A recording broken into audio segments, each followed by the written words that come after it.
सभी को मेरा नमस्कार। आपका स्वागत है हमारे चैनल में हीलिंग वर्ल्ड 808। तो आज हम बात करेंगे कि श्राद्ध क्या होता है, श्राद्ध में क्या होना चाहिए, कभी श्राद्ध होता है या पितृपक्ष क्या होता है। सो फ्रेंड्स, मैं आज बहुत सारे सवाल है जो मैंने नोट डाउन करे हुए।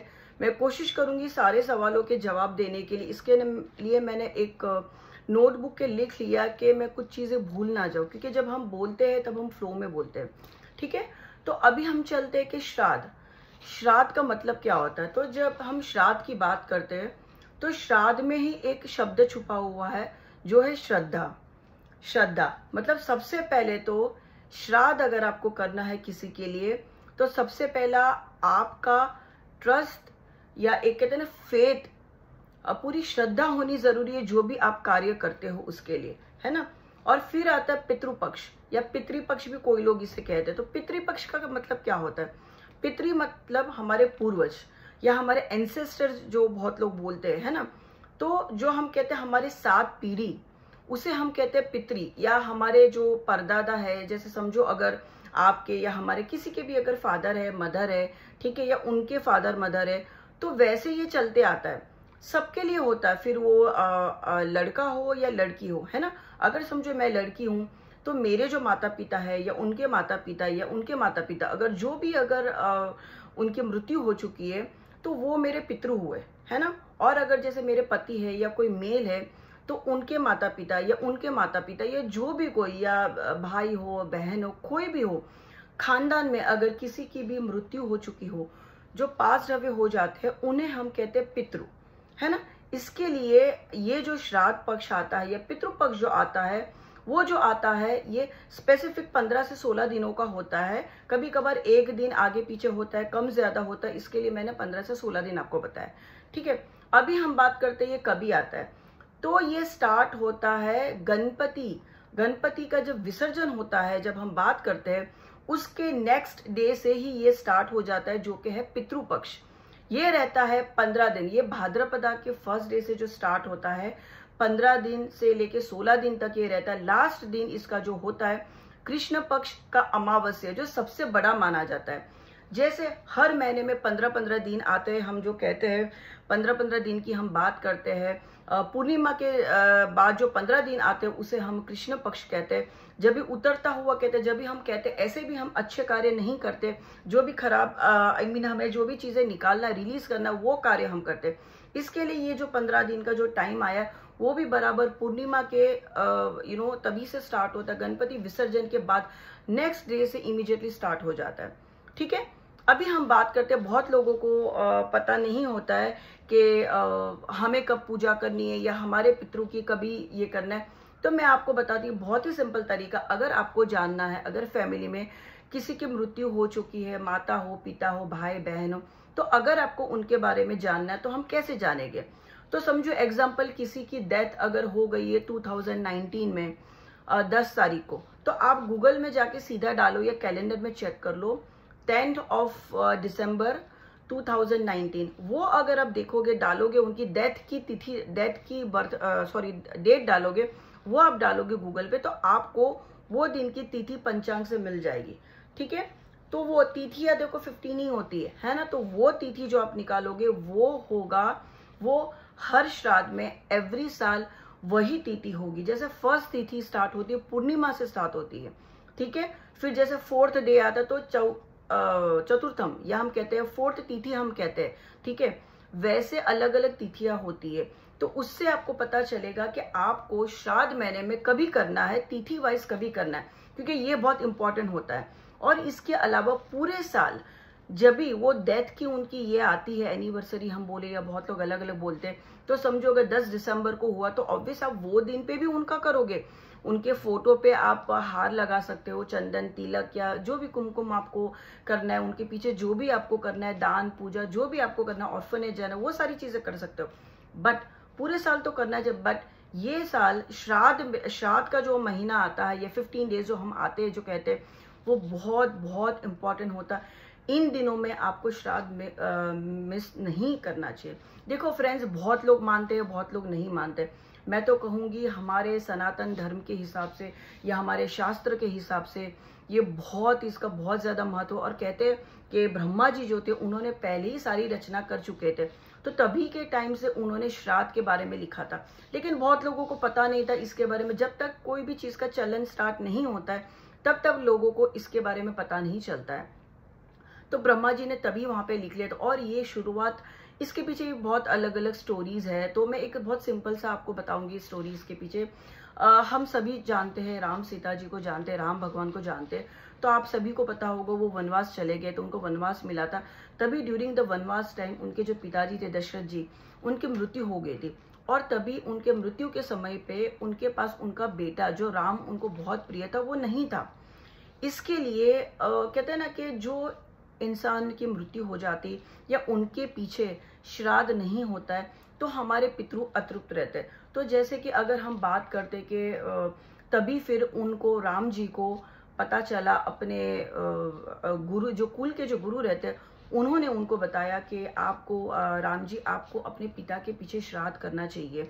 तभी उन्होंने विधि पूर्वक ब्राह्मण सहित सभी को बुला के, अपने प्रजा को बुला के श्राद्ध किया उनके पिता के पीछे, जिनके बाद उनको मोक्ष की प्राप्ति हुई। तो वैसे ही चलन स्टार्ट हो गया। और अगर हम देखते हैं कि बहुत लोग, सी नाउ डेज आजकल लोग इतने एजुकेटेड हो गए, तो कुछ कुछ लोग एजुकेटेड है वो भी मानते हैं और कुछ लोग नहीं मानते। तो अभी ये चीज भी साइंटिफिकली प्रूवन है। अभी साइंटिफिकली कैसे प्रूवन है, जैसे हम कहते हैं कि बहुत बार ऐसे होता है, हस्बैंड वाइफ है। तो देखो, मैं रेसिज्म में नहीं पढ़ूंगी, बट फिर भी मैं कहना चाहूंगी, जैसे बहुत लोग ऐसे बोलते हैं कि समझो अगर कपल में से कोई एक गोरा है एक काला है, या दोनों गोरे हैं, फिर भी उनका बेटा काला क्यों है, मतलब उनको ऐसा लगता है कि मेरा बेटा काला क्यों। देखो, यहाँ पे काले गोरे की हम बात नहीं करें। We should respect every individual, काला हो या गोरा हो, उसकी आत्मा शुद्ध होनी चाहिए, उससे मतलब होता है। बट मैं सिर्फ यहाँ पे एक एग्जाम्पल के दौर पे ले रही हूँ, तो आप किसी कोई पर्सनली नहीं लेना, ठीक है। तो या तो फिर कोई बोलता है कि मेरा, अगर कोई काला है तो बोलेगा मेरा बच्चा गोरा कैसे पैदा हो गया। तो फैमिली में थोड़ा सा ये हो जाता है, शक करते हैं कि ऐसा क्यों है, या इनका किसी के साथ ये था, अफेयर था वगैरह। तो जब भी इसके ऊपर रिसर्च हुआ, जब डीएनए वगैरह टेस्ट होता है, तो आपको भी पता होगा, उससे पता चलता है कि ये बच्चा उन्हीं का है। तो फिर पता चला कि 7 पीढ़ी, देखो आप अगर देखोगे, हम कहते हैं ना कि ये तो अपनी दादी की तरह दिखता है, ये अपने दादाजी की तरह दिखता है, या मम्मी की तरह दिखता है, पापा की तरह। तो वैसे ही हमारे जो 7 पुष्टि या जो 7 पीढ़ी होती है, उनसे भी, उनके जीन से भी हमको आता है। जैसे किसी के अंदर अपने दादा के कुछ गुण आते हैं, किसी में दादी के आते हैं, किसी में दादा के परदादा के, उनके भी आते हैं। तो ऐसे रिसर्च में पता चला था, उनके 2-3 पीढ़ियां ने, जबकि 7 पीढ़ी तक उन्होंने डीएनए टेस्ट करे उनके कुछ न कुछ चीजों को लेके, तभी उनको जाके पता चला कि हाँ 7 पीढ़ियां होती है और बच्चों के जीन्स में आती है, एक पीढ़ी के बाद आती है। तो ये बेसिकली साइंटिफिक में एग्जांपल आप लोगों को दे रही हूँ। तो ऐसे भी लोगों को श्रद्धा होने लगी कि हाँ चलो ऐसे होता। और आप सभी को पता होगा, हम सभी बोलते कि हमारे बच्चे में इसके गुण आए हैं, या दादी के गुण आए, या इनके गुण आए, या हम कोई तो ये भी मानते कि किसी के कोई पूर्वज एक्सपायर हो गए तो बोलते कि ये वापस रूप लेके जन्म आए। और फ्रेंड्स, ऐसे भी होता है जिनकी आत्मा अतृप्त रहती है, या उनको जीने की बहुत इच्छा थी लेकिन उनकी मृत्यु हो जाती है। देखो, कभी कभार एक उम्र होने के बाद भी, हम अकाल मृत्यु किसे कहते हैं, जैसे यंग एज में किसी की मृत्यु होती है, एक्सीडेंट से हो गई या बीमारी से हो गई, उसे हम अकाल मृत्यु कहते हैं। लेकिन कभी कभार एक उम्र होने के बाद भी, 60-70 होने के बाद भी किसी को जीने की इच्छा रहती कि मुझे और जीना, फिर भी उनकी मृत्यु हो जाती एज के हिसाब से। तो वो लोग वापस हमारे परिवार में वही सोल आती है, दूसरा शरीर के रूप में वो आती है। और बहुत लोगों के साथ ऐसा हुआ, और ये हम कुंडली देख के भी पता लगा सकते कि आपके फैमिली में से कोई ना कोई वापस आपके बच्चे के रूप में या इसके रूप में आया है। तो ये भी एक चीज होती है, ठीक है। अभी आगे हम देखते कि और मुझे क्या क्या सवाल है, तो मैं कोई चीज भूल ना जाऊं। मैं कोशिश करूंगी सारे पॉइंट्स कवर करने के लिए।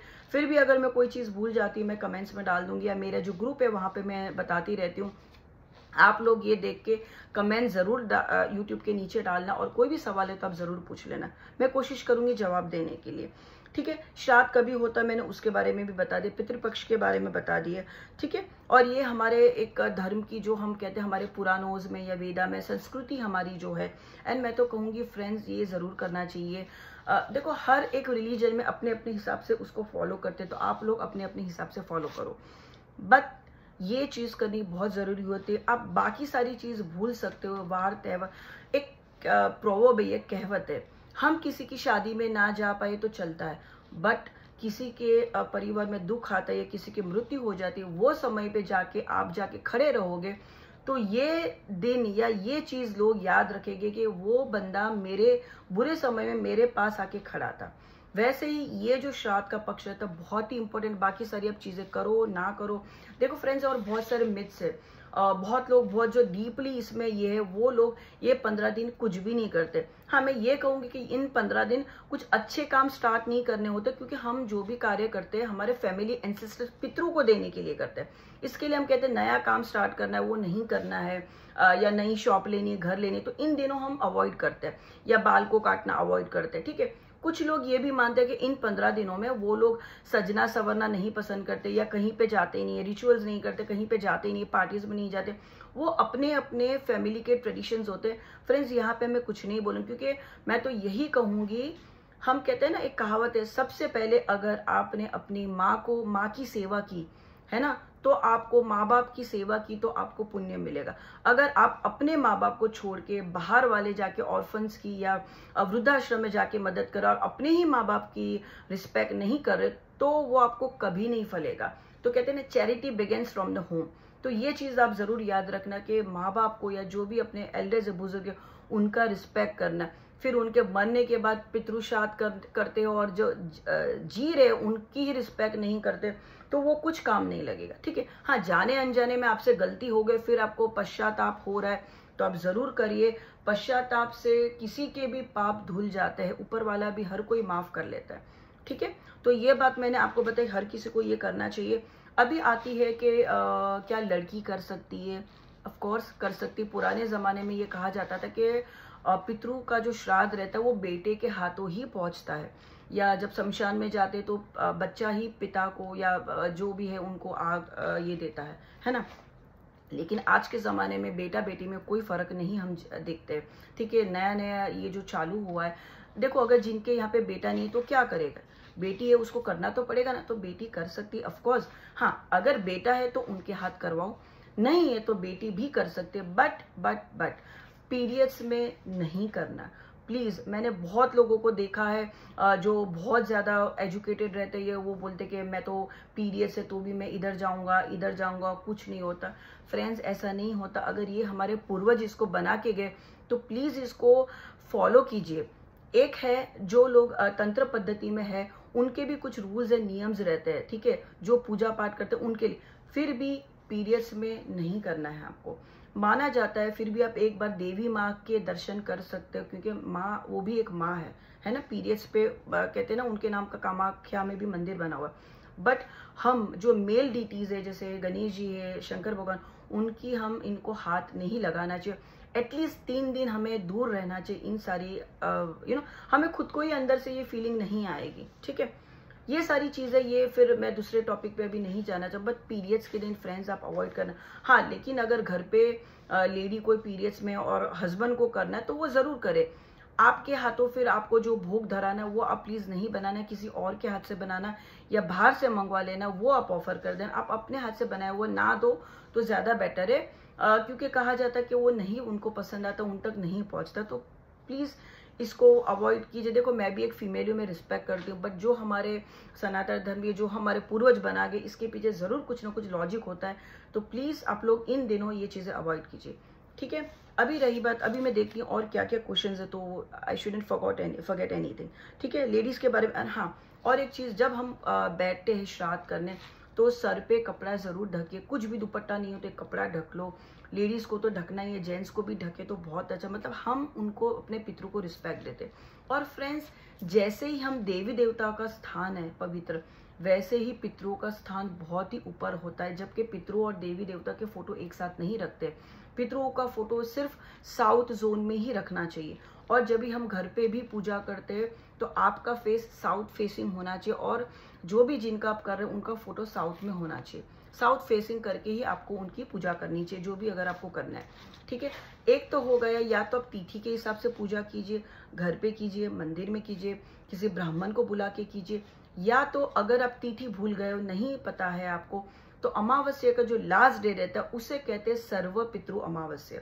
वो दिन भी बहुत बड़ा माना गया। तभी आप एक ब्राह्मण को बुला के उनके पास संकल्प दिलवा के आप या कुछ भी आपको ग्रोसरी डोनेट करना है या उनको भोजन ग्रहण का, एक ब्राह्मण भी चलेगा, है ना, उनके हाथों आप जल ये करवा के संकल्प लेके आप उनके मतलब सभी जो भी पितृ या जिनके भी नाम आपको पता है, जो उनकी मृत्यु हो चुकी है, ब्राह्मण के द्वारा आपके हाथों से वो संकल्प दिलवाएंगे, उनके नाम लेके उनके नाम का आपको तर्पण देना है।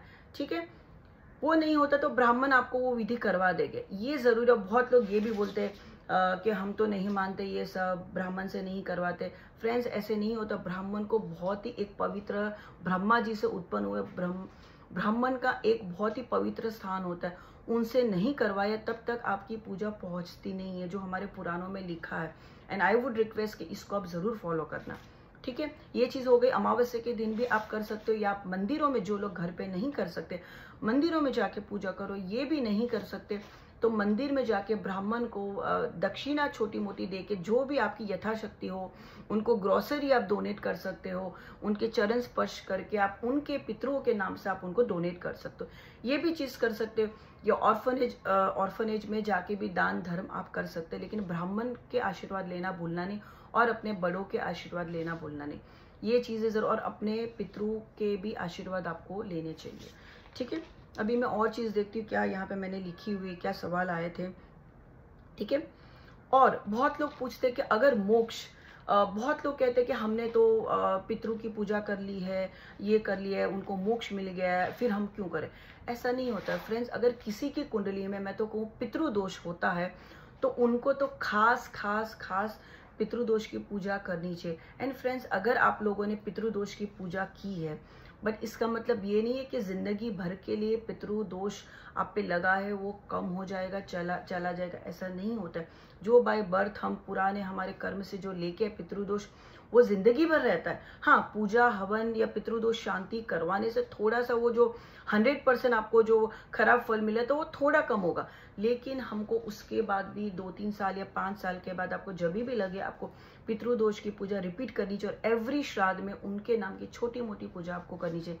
इसमें भी पूजा अलग अलग होती है। जैसे एक होता है सिंपल से सिर्फ आप उनके नाम का तर्पण दे दो, या पिंडदान करवा दो, है ना, या पंचबली करवाते हैं। या बड़ी से बड़ी जो पूजा होती है, जो पहली पूजा होती है, जो हम या तो एक गुजरात में चानोट करके जगह है, या गया जी बहुत ही पॉपुलर जगह है, वहाँ पे राम जी ने इनका पूजा किया था, दशरथ जी का, तो वो बहुत पॉपुलर जगह है। तो वहाँ जाके भी आप साल में एक बार श्राद्ध के पीरियड में, या जब भी किसी की मृत्यु हो गई, या जब भी आप 1 साल 2 साल यथाशक्ति के हिसाब से वहाँ जाके आप उनके पीछे पूजा जरूर करवाना।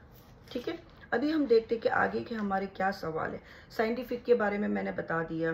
ठीक है, और ये जो 15 दिन रहता है, जरूरी नहीं है कि जब आपके पितरों की तिथि हो तभी आप करो। मैं तो कहूँ 15 के 15 दिन आप सभी को, अगर आपको जीवन में सुख शांति समृद्धि चाहिए, क्योंकि हर एक दिन का महत्व मैं किसी और वीडियो में बता दूंगी। पहले दिन श्राद्ध करने से क्या होता है, सेकंड दिन करने से क्या होता है, हर एक दिन का अपना अपना महत्व है। तो उससे अच्छा आप डेली कर लो, पूरे के पूरे दिन कर दो। अमावस्या को भी करना है, बट हर दिन आप करो तो आपको घर में सुख शांति, या जो भी लाइफ में प्रॉब्लम्स आ रहे, कष्ट आ रहे, उनके लिए बहुत अच्छा होगा। अभी जैसे बहुत लोग हमने देखा इतनी पूजा पाठ करवाते, इतना सब कुछ है, पैसा है, धन, सब कुछ है, फिर भी लाइफ में इतने प्रॉब्लम्स है, या सुख शांति नहीं है, या फाइनेंशियल इंस्टेबिलिटी है, या बहुत ज्यादा कर्ज में डूबे। तो इन सभी के लिए पितृदोष उनके ऊपर जरूर कहीं ना कहीं होगा। इनको बाय डिफॉल्ट ये श्राद्ध के इन दिनों तो डेली पूजा करनी चाहिए। और खास करके रेगुलर लाइफ में अगर हम देखें तो एटलीस्ट एवरी अमावस्या, हर महीने में एक बार अमावस्या आती है, तभी वो दिन जाके पीपल के पेड़ के पास सरसों के तेल का दिया ले, उसमें काली तिल जरूर डाले। ठीक है, और जो बाती हम लगाते वो मिट्टी का, आप कोड़ी बहुत सारे परचेज कर लो छोटे छोटे, वो लीजिए। और पानी लेके भी आप जा सकते हो, अर्पण कर सकते हो पीपल के पेड़ पे। संडे के दिन आता है तो आपको नहीं जाना है, संडे के दिन आपको ये चीज नहीं करनी है, क्योंकि संडे के दिन हम पीपल को हाथ नहीं लगाते, ऐसे हमारे शास्त्रों में माना गया है। तो अमावस्या के एवरी अमावस्या, अगर जिनको बहुत ज्यादा पितृदोष है उनको एवरी अमावस्या के दिन जाके पीपल के पेड़ पे जो भी पूजा पाठ करनी है, मॉर्निंग आवर्स में 12 बजे के पहले करो तो बहुत अच्छा है। और दिया अगर आप भूल जाते हो तो शाम में भी 6-7 बजे दिया कर सकते हो, बट शाम को पानी नहीं चढ़ाना। पानी में आप क्या क्या चीजें मिक्स कर सकते हो, पानी मिक्स कीजिए, दूध मिक्स कीजिए, काली तिल मिक्स कीजिए, चावल, गंगा जल और चंदन, ये सारी चीजें मिक्स करके आप एवरी अमावस्या भी कर सकते हो। और इस श्राद्ध में डेली आप करते हो तो आपको जरूर करना। मैं खुद भी अभी जाके आई हूँ पीपल की पूजा करके, मैं क्यों आपको बता रही हूँ कि आप लोग भी करो, इसका आपको बहुत ज्यादा इसका शुभ आपको बेनिफिट्स मिलते हैं। ठीक है, नाउ कमिंग टू अभी पंचबली क्या होता है। पंचबली का मतलब समझाते, अगर आप 15 दिन कर सको तो बहुत ही अच्छा, नहीं तो एटलीस्ट अमावस्या के दिन या एटलीस्ट तिथिवश। पंचबली मतलब आपको गाय को खिलाना है, डॉग को फीड करना है, क्रो को फीड करना है, एंट को एंड पुअर को, और साथ साथ ब्राह्मण को। इनमें से 5 लोगों को आपको फीड करना बहुत जरूरी, इसे हम कहते हैं पंचबली। अगर एवरी डे आप 15 दिन कर सको श्राद्ध में तो बेहतर है, नहीं तो तिथि के हिसाब से, या तो फिर आप अमावस्या के दिन विदाउट फेल आपको करना। ठीक है, इस दिन किया, इन दिनों किया हुआ ये चीजें उन तक पहुंचती है। अगर आप नहीं करते तो कहते कि वो अतृप्त हो जाते, या उनको मुक्ति नहीं मिलती, या उनके आशीर्वाद हमें नहीं मिलता है ना। देखो कहते हैं ना, इंसान मरने के बाद भी जब इंसान का शरीर में से आत्मा निकलती है तो 12-13 दिन तो वो भटकती रहती है। इसके लिए हम उनके पीछे श्राद्ध करते हैं या पिंडदान वगैरह करते हैं। उसके बाद भी वो एक अलग अलग रिलिम्स रहते हैं मरने के बाद भी, तो वो जो घूमते रहते, एक जोन में घूमते रहते, तो तब तक उनका जब तक श्राद्ध नहीं होता है तब तक वो पितृ योनि में नहीं जाते। और हमारे पुराणों में या गरुड़ पुराण में भी कहा गया है कि जैसे आप कार्य करते हो, अच्छे कर्म बुरे कर्म, वो हिसाब से मरने के बाद आपको स्वर्ग या नर्क मिलता है। इसके पहले भी लेकिन उनको पितृ योनि के थ्रू उनको निकलना पड़ता है ना। देखो ये तो आपके ऊपर है, आप मानो या ना मानो, है ना। लेकिन मैं तो यही कहूंगी, हमको हमारे कर्म के हिसाब से हमको अगला जन्म मिलता है। जिनको मोक्ष मिल गया तो रिकार्नेशन नहीं होता है, लेकिन अगर जिनके कोई सपने या कुछ चीजें अधूरी रह गई है तो वो जरूर न जरूर कुछ सालों के बाद वापस वो मनुष्य अवतार लेके आता है। लेकिन फ्रेंड्स, ये मनुष्य अवतार भी बहुत मिलियंस थाउजेंड्स ऑफ ईयर्स के बाद मिलता है, बहुत अच्छे कर्म के बाद मिलता है। हमें नहीं पता या कभी हमें मनुष्य योनि में वापस अवतार मिलेगा या नहीं मिलेगा, या कीड़े मकोड़ों के रूप में बनेगा या एनिमल्स के फॉर्म में मिलेगा। तो फ्रेंड्स, आपको जो भी मनुष्य अवतार मिला है इसकी इज्जत करो, रिस्पेक्ट करो, सेल्फ लव भी करो एंड रिस्पेक्ट करो कि आपको मनुष्य अवतार ईश्वर ने दिया है। ठीक है, पंचबली की हमने बात कर ली।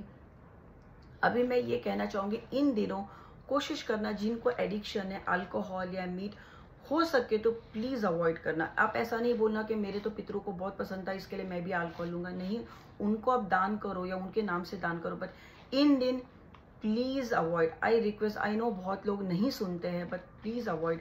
इन दिनों जितने हो सके आप उनके पीछे आप कार्य करो, बट खुद ये सारी चीजें आप मत लो। ठीक है, अभी मैं ये कहना चाहूंगी कि जितना हो सके अच्छे कर्म करो, है ना। पितरों के पीछे अच्छे कर्म करो जितना आप कर सकते हो, पिंड दान कीजिए आप। ठीक है, और मैंने बहुत सारी चीज़ें तो यहाँ पे कवर कर दी है। अभी मैं कुछ ये चीज़ कहना चाहूँगी कि आपको घर पे तर्पण कैसे करना, मैं इसके बारे में डिटेल में वीडियो बनाऊंगी, बट शॉर्ट में मैं यहाँ पे कह देती हूँ। डेली आप सुबह में जब भी उठते हो तो डेली आप एक तो जो गाठिया होता है, हम कहते हैं बेसन का बना रहता है, गाठिया बोलते, नरम रहते, वो आप कुछ नहीं कर सकते, अपनी खिड़की में या जहाँ पे भी क्रोज आते हैं तो उनको थोड़े से वो गाठिया रख लो। खीर नहीं बना सकते तो दूध ले लो, पका हुआ चावल, शक्कर, घी डाल के थोड़ा सा अर्पण कर लो, सर पे ढक के आप आशीर्वाद लो। हे सर्व पितरों, हमसे जाने अनजाने में किसी से भी अगर गलती हो गई तो क्षमा करें, और हम सभी पे आपके आशीर्वाद सदैव बना के रखना। ये बोल के भी आप उतना सा भी करो ना, साउथ फेस करके, तो बहुत अच्छा होगा आपके लिए। एवरी दिन श्राद्ध में आपको जरूर करना है, क्रो को तो खिलाना। इसके पीछे भी स्टोरीज है कि क्रो का खाना जब तक वो कहते हैं ना वो नहीं खाता तब तक हम कहते हैं उन तक पहुंचता नहीं। इसके पीछे की स्टोरी ये मैं शॉर्ट में बताऊंगी। कहा गया है कि एक क्रो था जो एक मनुष्य रूप में था, जिसको क्रो का ये मिला था, तो राम जी ने उनको एक श्राप दिया था या कुछ तो हुआ था, तभी किसके पीछे की स्टोरी है। कहा गया कि क्रो जो था उन्होंने सीता मैया के इनको ये कर लिया था तो खून निकल आया था, तो राम भगवान क्रोधित हो गए थे और उनके पीछे मतलब बहुत सारा उनको ये श्राप दिया था। फिर जब बहुत ज़्यादा क्रो काँव काँव कर रहा था तो राम जी ने बोला क्या हुआ, तो क्रो उनके पास आया। तो राम जी ने बोला कि ऐसा ऐसा है। तो क्रो ने बोला आप प्लीज़ मुझे माफ़ कीजिए, क्षमा कीजिए एंड आपके मुझे आशीर्वाद दीजिए कि बस मुझ पे हमेशा आपका आशीर्वाद बना रहे। तो राम जी खुश होकर उन्हें ये वरदान दे देते कि जब भी कोई श्राद्ध वगैरह करता है तो श्राद्ध भी कहते ना राम जी से ही शुरुआत हुई। अगर हम देखने जाए तो जो भी अगर खाना या ये करते तो जब कौवा जो क्रो खाएगा तो वो उन तक पहुंचेगा ही पहुंचेगा। तो ये उनके पीछे कुछ स्टोरीज है। और क्रो को हम, कौवे को हम शनि जी का वाहन भी कहते हैं। तो बहुत सारी चीजें इनके साथ जुड़ी हुई है, सबकी अपनी अपनी मान्यता होती है। हर किसी को हमने देखा है कि जब तक वो कौवा खा के नहीं जाता तब तक हमको भी नहीं, हम भी खुश हो जाते, अरे वाह कौवा खा के गए, है ना। तो देखो मैं भी बोले मुझे इतनी अच्छी पॉजिटिव वाइब्स आ रही, ऐसा लग रहा है जब मैं ये वीडियो बना रही हूँ तो शायद कहीं ना कहीं मेरे पितृ वो सुन पा रहे मेरी इन बातों को। तो फ्रेंड्स मैंने कोशिश करी है कि मैं ज़्यादा से ज़्यादा आप लोग को इसके बारे में बता सकूं जो मैंने कहीं ना कहीं सीखा है। मैंने अपने गुरु से भी सीखा हुआ है, मैं उनका भी प्रणाम करती हूँ, उनको भी प्रणाम करती हूँ, अपने पेरेंट्स को, अपने माँ बाप को, अपने सास ससुर को, सभी को मैं प्रणाम करते हुए और सभी अपने पितरों को प्रणाम करते हुए मैं ये मैंने वीडियो बनाया है। एंड फ्रेंड्स तर्पण के बारे में मैं बहुत ही जल्दी वीडियो बना के डालूंगी, जो आपको डेली मैंने जो आपको बोला था पीपल के पेड़ पे चढ़ाना, वही आप घर पे पानी मिक्स करके, पानी में दूध, ब्लैक टिल, चावल, चन्नर और गंगा जल मिक्स करके आपको जब हम पितरों को हम तर्पण देते घर पे, अगर आपको देना है तो हम थंब के थ्रू देते, ऐसे है ना, ऐसे हम नहीं देते, वो सूर्य को अर्घ्य देते, थंब से पानी निकलना चाहिए, ऐसे हम देते। ये देखो ऐसे हम देते हैं। मैं इसके बारे में वीडियो बना के जरूर डालूंगी। तो आप डेली भी समझो अगर किसी के फादर की मृत्यु हो गई है तो आप XYZ फादर का नाम दोगे कि मैं अपने गोत्र बोलो, मैं अपना खुद का नाम बोलो, जो पास अवे हो गए उनका आप नाम बोलिए, 3 बार उनके नाम का ऐसे पानी तर्पण कीजिए। घर पे ही आप एक ये लेके उनका फोटो लगा के साउथ जोन में लगा के आप ये कर सकते हो। तो ये भी अगर आप डेली करते हो, उनकी तिथि के हिसाब से डेली करो तो भी अच्छा, या तिथि के हिसाब से अमावस्या के दिन तो जरूर करना है। फ्रेंड्स आप सभी लोग को ये करनी है और फिर मुझे बताना। ये देखो मैं तो बोलूँ ये जिंदगी भर के लिए आप ये चीजें याद रखना, श्राद्ध को कभी भूलना नहीं आप, एंड ये सारी चीजें आप जरूर करना। कोई भी क्वेश्चंस हो तो मुझे प्लीज आप जरूर बताना और बताना मेरा वीडियो कैसा लगा। Thank you all for watching मी। नमस्ते।